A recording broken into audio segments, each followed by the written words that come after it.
Bon, Nicolas, dis-moi un peu qui tu es, ce que tu fais dans la vie. Je suis dans la vie professionnelle diététicien et naturopathe. Sur un plan sportif, je suis quelqu'un qui a eu un début de vie footballistique avec une carrière professionnelle souhaitée, mais qui a été interrompue par une très grosse blessure à une cheville. Et j'ai toujours aimé, comme j'ai joué milieu de terrain, j'ai toujours aimé le côté endurance. Par la course à pied sur route, un petit peu trail, mais avec la cheville, c'est compliqué parce qu'elle est rapidement en souffrance à cause du terrain qui est accidenté en général. Et donc dernièrement, depuis cette année, avec le triathlon, notamment celui de Cannes et le 70.3 de Nice, voilà, que je viens de réaliser.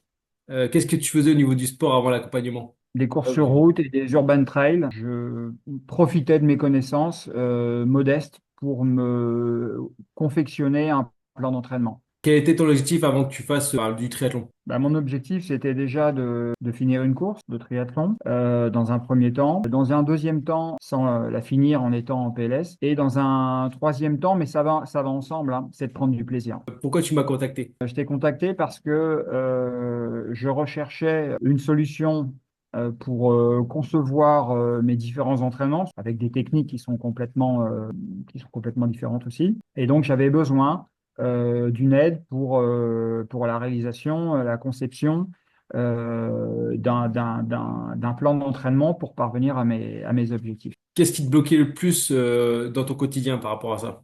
Je pense que ce qui pouvait m'embêter le plus, c'était le temps qu'il me manquait pour comprendre comment fabriquer un plan d'entraînement. Il y a quand même beaucoup de paramètres à prendre en considération. Qu'est-ce qui t'a fait dire qu'il faut que tu t'y mettes maintenant sérieusement? J'ai changé de vie sentimentale il y a quelque temps et ça a été pour moi libérateur parce que je pense que je vivais une relation qui était toxique. Je me suis cherché des défis pour me permettre de renaître quelque part. Et un jour, au cours d'une discussion avec mon fils, qui est le dernier qui me reste parce que j'en ai perdu deux autres, il m'a dit, en parlant d'un Ironman, je serais très fier de toi si tu arrivais à en faire un. Voilà. Et donc, j'ai gravé ça dans mon esprit et je me suis dit, voilà, je pourrais rendre mon fils fier. Bon, je sais pas si enfin, le terme est un peu fort, mais en tout cas, heureux et oui, peut-être fier de son père. Qu'est-ce qu'on a mis en place au début de l'accompagnement? On a mis en place un plan qui était basé sur des choses simples, sur un accompagnement d'évaluation en premier lieu pour voir un peu quel était mon niveau. Et puis, il y avait, dès le début de notre relation, il y avait déjà un premier objectif à atteindre, c'était le marathon Nice-Cannes. Et donc, il y avait, malgré ce démarrage-là de cette première, enfin, de cette nouvelle collaboration, il y avait déjà un objectif à atteindre qui était assez proche dans le temps.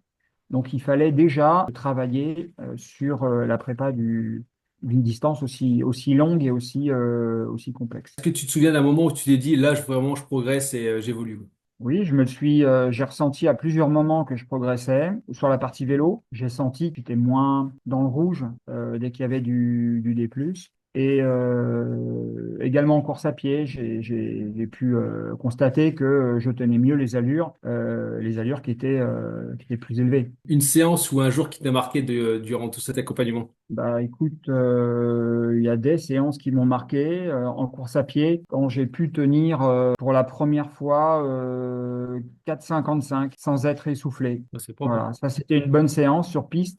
C'était pas long, hein, ça devait être des 200 ou des 400, mais de façon répétée, je les ai tenus. Je me suis senti bien et je me suis senti encore l'énergie de pouvoir aller plus vite. Voilà, donc pour la partie course à pied, c'était plutôt ça. Pour la partie run, c'est le surprenant constat d'éprouver du plaisir à faire des efforts de force. C'est pas des efforts qui sont longs, ce sont des efforts que j'ai tenus et pour lesquels j'ai été surpris par mes capacités et j'ai pris du plaisir. Concrètement, tu en es où maintenant au niveau des chronos, au niveau de ton volume d'entraînement? Comment tu vis ça? Comment tu te sens? Bah, écoute, au niveau des volumes d'entraînement, je me sens très bien. J'ai réussi à créer, je dirais, une sorte d'équilibre entre ma vie professionnelle et ma vie sportive. Je pense pas en termes de natation, je puisse faire des miracles. De toute façon, les écarts ne se font pas à la nage, Non. à moins de faire 3 minutes au 100. À la rigueur, je peux gagner quelques minutes parce que en combi, on va nager un peu plus vite, mais les autres aussi, hein, tu me diras. Mais sinon, je me sens bien. Je sens que je peux encore progresser en matière de vélo parce que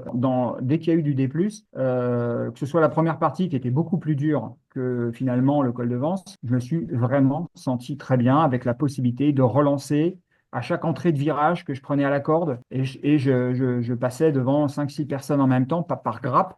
Donc j'étais content. Tu te sens comment dans ta peau maintenant avec ce rythme de vie? Bah, écoute, je me sens bien, je me sens envie de repartir. Si tu devrais résumer ce coaching en une phrase. Un coaching vrai sur le plan des relations humaines, un coaching efficace parce que j'ai progressé, un coaching payant parce que j'ai atteint mes objectifs. À qui recommanderais-tu cet accompagnement et pourquoi? Je recommanderais cet accompagnement à les gens qui ressemblent un petit peu à mon profil, c'est-à-dire qui ont des objectifs à atteindre, qui ont l'envie de faire un premier triathlon, quelle que soit la distance, et qui se posent la question sur comment s'organiser avec famille, travail, sport, alimentation, préparation mentale, préparation physique, dans quel ordre, quel volume, à quel moment, quel volume, à quel moment les puissances, à quel moment les vitesses.